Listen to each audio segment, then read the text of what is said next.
Hey, everybody, it's the coach. You're tuned in to Sunday Night Football on EA Sports. On tap, we've got what should be a fairly intriguing matchup between the San Francisco 49ers and the New England Patriots. I'll join you again at halftime to look at some of these stats and scores from earlier this afternoon. But for now, it's Sunday Night Football. And on the call, as always, Brandon Godden and Charles Davis. All right, Coach, thank you. EA Sports coverage of the National Football League brings us to Gillette Stadium in Foxborough, Mass. The scene a few moments ago, here it is. It's unlike any other in sport as both teams made their way out of the tunnel. These folks are fired up as their guys are ready to do battle between the San Francisco 49ers and the New England Patriots. Welcome in, everyone. Alongside Charles Davis, I'm Brandon Gaudin. So you've got 1 week of preseason games in the books. Now you start to really assess some of the vets and, of course, some of the young players. You're exactly right, because now there's a week's worth of film out there for everyone to watch. And for guys who may or may not make these particular teams, that film will be out there around the league, so maybe they can catch on somewhere else if they have to. But this would be a lot of fun to see how much time the vet...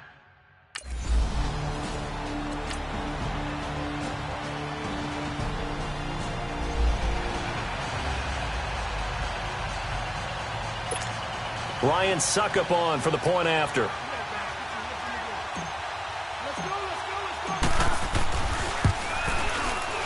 And it's no good. He misses the extra point, and this remains a 7.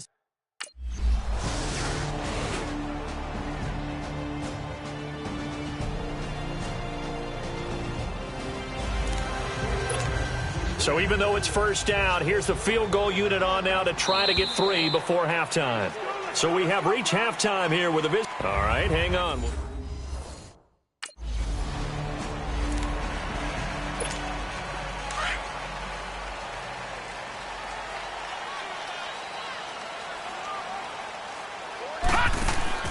They go play action here on first down. And his throw is incomplete. He was a third-round pick, not rounds 1 or 2, but this franchise, they think he can be something with time. There were a few teams that thought he would go in the first round, late in the first round. He ends up sliding to the third, so a lot of teams think now maybe this group got a steal. They've got a chance to have a really good player here if he can develop. They added a lot of talent to a roster that really needed an infusion of youth. They got a very good infusion of youth. And they didn't really reach to get anyone as well. They stuck to their draft philosophy, got the best players they could at the time they were drafting, and inserted them into their lineup. Well, if you do read man coverage, Brandon, the drag route's a pretty good one to run against it because you're running away from people on it. On first down, Sherman. Oh, he's got a man wide open, complete. And he gets this one inside the 15, just a yard or 2 shy of the 10. A really nice gain of 25 yards. And there's a completion to the tight end. And look at the size of these players nowadays. At that spot, 6'4", 6'5", and up. A lot of guys used to be basketball players, somehow came back to football. That's really good for the game of football. You're getting better athleticism, great hand-eye coordination, guys who know how to control their bodies when they run their routes. Well, they still have time to get them established, but in my estimation, they've got to pick up the urgency here. They've got to get quickly in and out of the huddle and run off a bunch more plays. Looking to throw. Sherman. Buying time to his left. And he will score. Touchdown, Patriots. It's their quarterback. A 10-yard touchdown run. And the Patriots are back within a score.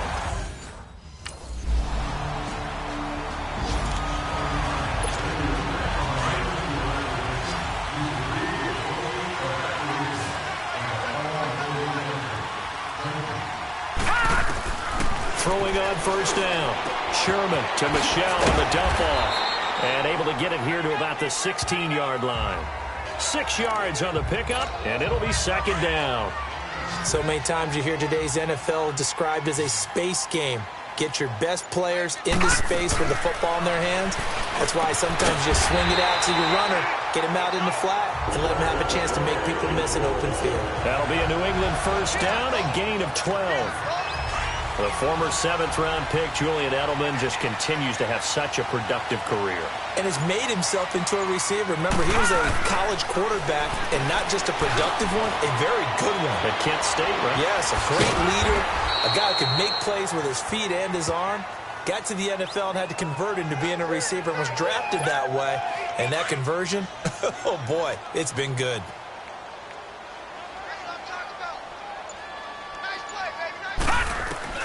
To throw on 2nd down. Sherman got a man. It's Berrios complete. And they'll get it up just short of the 45 at the 44.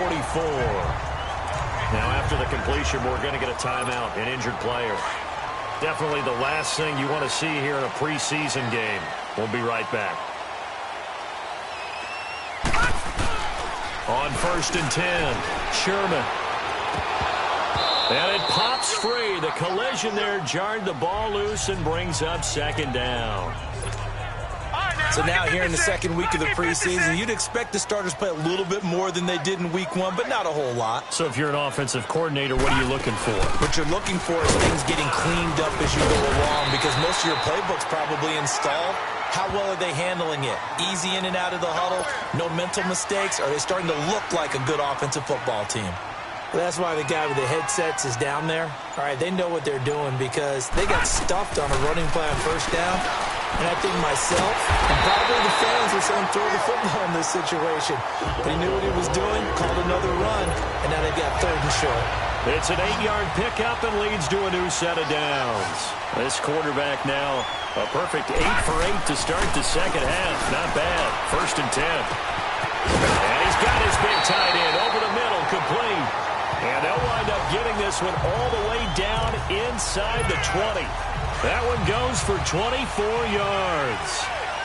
Partner, it's a lot of fun watching the NFL now, isn't it? Because when the big fella runs routes, it used to be when we were kids, he'd run about 3 different routes, and that was it. Now he can run anything and catch the ball, as we just saw. It's been a very hotly contested game to this point. Just a field goal separating these two teams as we get set for the 4th quarter.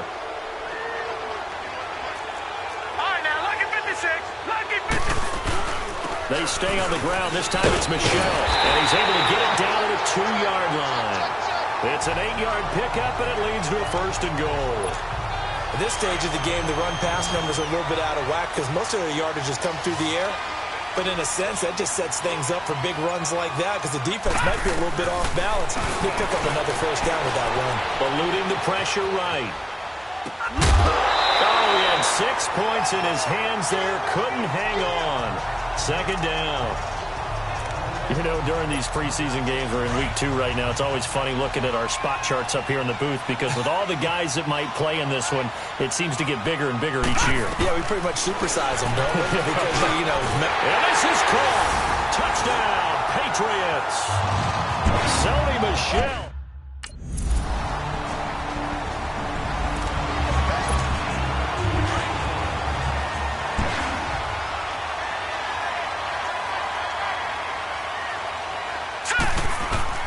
On 1st down, Sherman.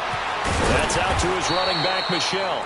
And they'll take him down at the 31-yard line. It'll be a gain of 6, and that'll make it a 2nd down.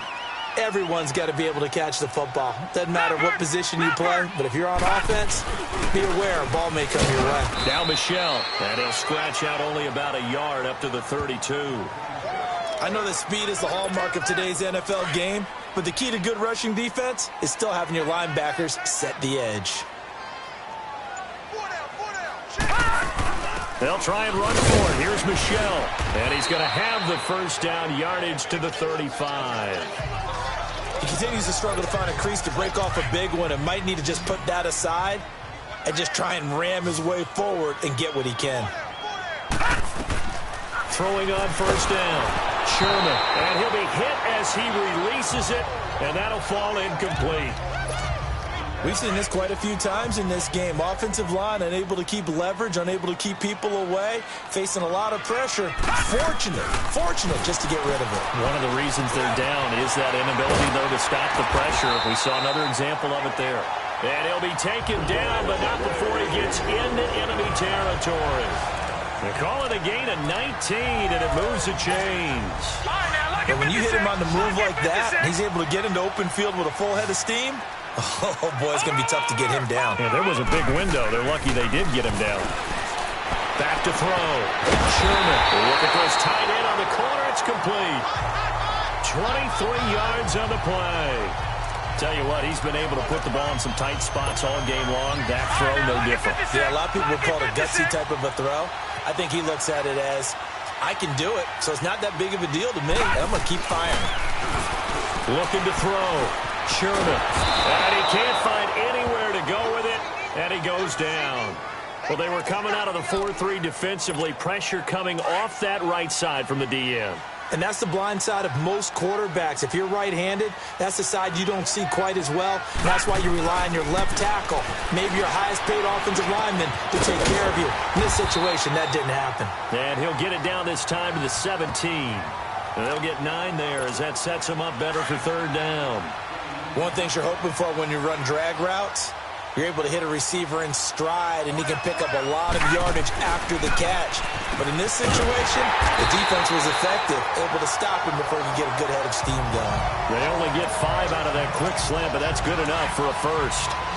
Well, we had a number of good games in the afternoon sessions, but this Sunday nighter might top them all. So we come up here on 1st and 10. Back to throw.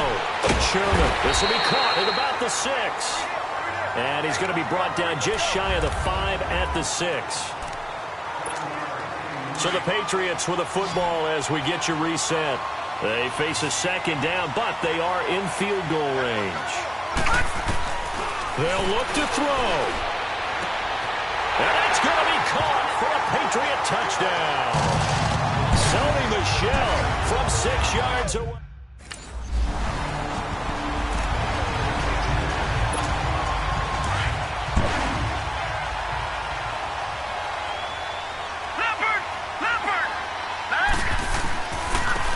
And they'll go with a ground attack here.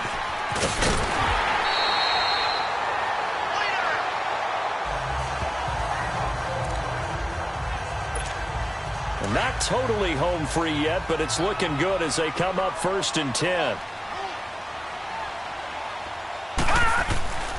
Now it looks like he'll throw here.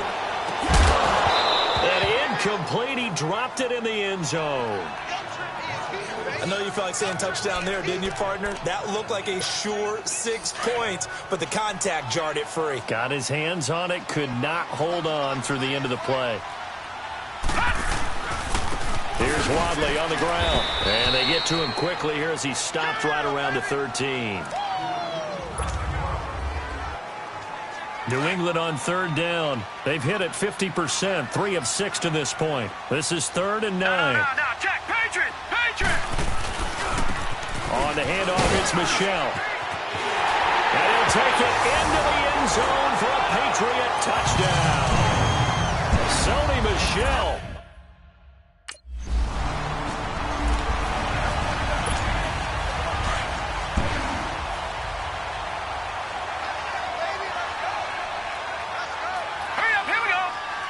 Down to a knee here. The defense still with a couple of timeouts. We'll see if they want to use them.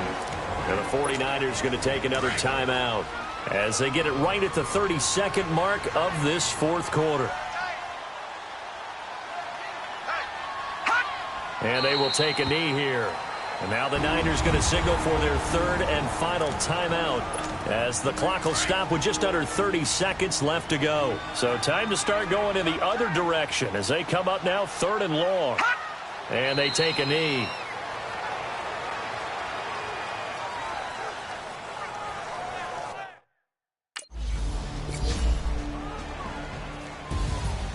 Charles, in this one, I think the storyline really, the 4th quarter, coming into it neck and neck, but they were able to separate, put their foot on the gas, and get the win. And since you mentioned neck and neck, I'm going to stay with a little bit of a horse racing theme. It was that close, and then really went into the gallop and finished it strong. One more horse racing theme. Go. I am glad you posted today. Thank you. I appreciate that. So that's a wrap for Charles Davis. I'm Brandon Gaudin, and this has been a presentation of the NFL on EA Sports. For more, check us out at easports.com. The Patriots winners here at home as we say so long from Foxborough.